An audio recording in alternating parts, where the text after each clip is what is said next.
Hello guys, welcome to my another blog. कैसा आप सब? जय भोलेनाथ। कैसे लग रही है मेरी मेहंदी? तो गाइस, मैं जा रही थी मेरी दोस्त की शादी में। ये मैं जा रही थी अक्टूबर में 2025 में। मैं और मेरी कज़न। तो फिर ये हम मार्केट में बस लेने गए थे। फिर हम पहुंच जाते हैं मार्केट, वहाँ जाके खाते हैं गोलगप्पे, मुझे बहुत पसंद है। फिर हम जाते हैं मेरी फ्रेंड के रूम। वहाँ पे मैं ये गेट रेडी विद मी बनाने के लिए भी शूट कर रही थी, पर क्योंकि मेरा ब्लॉग ही नहीं आ पाया। उसके बाद बहुत कुछ हो गया मेरी ज़िंदगी में, तो ये ब्लॉग भी रह गया, गेट रेडी विद मी भी रह गया। मैं तो पहुँच गई शादी में। देखो, शादी हो गई, कई महीने गुजर गए, सब बहुत अच्छा चल रहा है, लेकिन मेरी ज़िंदगी थोड़ी अच्छी नहीं चली थी। लेकिन ये अच्छा वेन्यू था जो उसने डिसाइड किया था। तो देखो, अंदर भी कितना प्यारा डेकोरेशन हुआ है। तो बहुत ही अच्छा मुझे लगा शादी में जाकर। मैं मेरे दोस्तों से भी मिली। रात को बहुत ही हमने बातें करी, मज़े करे, शादी देखी और इतना ज़्यादा खाना खाया, पूछो ही मत। पहले तो हम थोड़ा सा पैदल चलना पड़ा हमें, तो हम थक गए थे चल के। फिर हम बैठ जाते हैं, थोड़े रिलैक्स होते हैं, पानी पीते हैं, हमें स्टार्टर्स भी मिलता है खाने के लिए। बट हम अपनी फ्रेंड से नहीं मिल पाते हैं, पर क्योंकि वो रेडी हो रही थी और उसके बाद उसका था फ़ोटोशूट, तो फिर हमने कहा उससे बाद में मिल लेते हैं, तब तक कुछ खा लेते हैं। एक्चुअली भूख भी लग गई थी, काफ़ी देर से घर से निकले हुए थे। निकले, फिर मार्केट घूमे, फिर उसके बाद रेडी हुए, फिर हम शादी में पहुँचे थे। तो ये है मेरी बहुत ही स्वीट गोलू मोलू फ्रेंड। और हमने यहाँ फिर से गोलगप्पे खाए थे। ये देखो, हमने कुछ चाट खाई है शायद, ये या कुछ तो था, मुझे याद नहीं है। और लाइन में लग लग के हम खा रहे थे, पर हम खा रहे थे, रुक नहीं रहे थे। फिर सूप भी पिया, हल्की हल्की ठंड भी थी और बहुत ही मज़ेदार रात थी ये, क्योंकि थोड़ा डाउन में था तो थोड़ा हल्का ठंडा था रात को। फिर ये हर ब्लॉग मैंने बहुत देखे हैं जिसमें लोग ऐसे शादी में जाते हैं और भैया कुछ बना रहे होते हैं, उस बनाते का वीडियो डालते हैं। हाँ, मैं थोड़ा स्पीड अप कर दिया है, बट हाँ, शूट भी करा था। और उसके बाद हमने डोसा खाया, गरम गरम अपनी आंखों के सामने बनता हुआ देख के, वेट करके, बहुत देर तक वेट करके।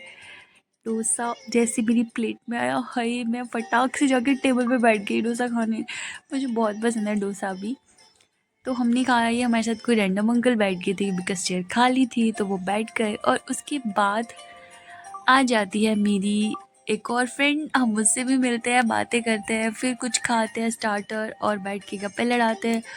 और यहाँ हम सोच रहे थे कि अब कंटेंट बनाया जाए, बट क्या कंटेंट बनाया जाए ये समझ नहीं आ रहा था। मैंने कहा अब एक काम करती हूँ, मैं बॉटल खोलने की ट्राई करती हूँ, just try to open that bottle.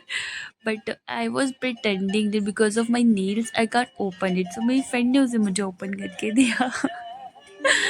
तो ऐसे ऐसे कुछ हम मज़े कर रहे थे। फिर रात को जागने के लिए कॉफ़ी की बहुत ज़रूरत होती है, तो हमने पी ली कॉफ़ी। फिर मेरी फ्रेंड आ गई थी, उनका वो स्टार्ट हो गया था आगे मैरिज का जो भी रिचुअल्स चलने थे, क्योंकि बारात आ चुकी थी। और बारात में एज अ गेस्ट हमारे पास अनुराग सर भी आए थे, आप देख सकते हो। और फिर जैसे ये सब हो गया क्लोज़, हम मिले, अपनी फ्रेंड से गिफ्ट दिया उसको, सब किया बहुत बढ़िया। फिर हम डिनर करने चले गए थे। देखा, इतना सारा खाना खाने के बाद भी अभी कैपेसिटी थी हमारे अंदर डिनर करने की। पता नहीं इतनी जगह कहाँ से बन जा रही थी खाना खाने की। पर बहुत शांत जगह हम बैठे थे आराम से। हमने बहुत ही सुकून से पेट भर के खाना खाया। और कितना ही भर सकते हैं। पर खा लिया जितना खा सकते थे आराम से। और फिर बहुत गप्पे लड़ाई आपस में। बस ये है कि अगर आपको अपनी किसी फ्रेंड की शादी में जाना हो तो गाइस जल्दी जाओ, लेट मत जाना, वरना आपको बहुत सी मुसीबतें देखनी पड़ सकती है, जो कि मैं आप बोलूँगी नहीं, पर हमने देखी है। और यहाँ हम बैठ गए थे, अब हम थक चुके थे खाना खा के भी, और सब खाली हो चुका था, बहुत कम लोग बचे थे। और मेरी फ्रेंड का बाहर वो फंक्शन चला हुआ था, जो भी चलना चलना था, मतलब आगे वो जो भी हमारा हिमाचली ट्रेडिशन है शादी का जो भी रहता है, वो बहुत ही अच्छा है। एक्चुअली मुझे बहुत पसंद है हमारा कल्चर। तो फिर ऐसे में मेरे फ्रेंड मुझे पता नहीं क्या सुना रहे थे, मुझे बात याद तो नहीं है, भूल चुकी है। फिर हम अपनी फ्रेंड से मिलने गए, फिर हमने उससे बातें की, देखा, वो बहुत प्यारी लग रही थी। आई विश वो लाइफ में हमेशा खुश रहे। और इसी के साथ ये ब्लॉग एंडिंग पर है। वहाँ से आए तो सुबह थे, रात को हम सो गए थे।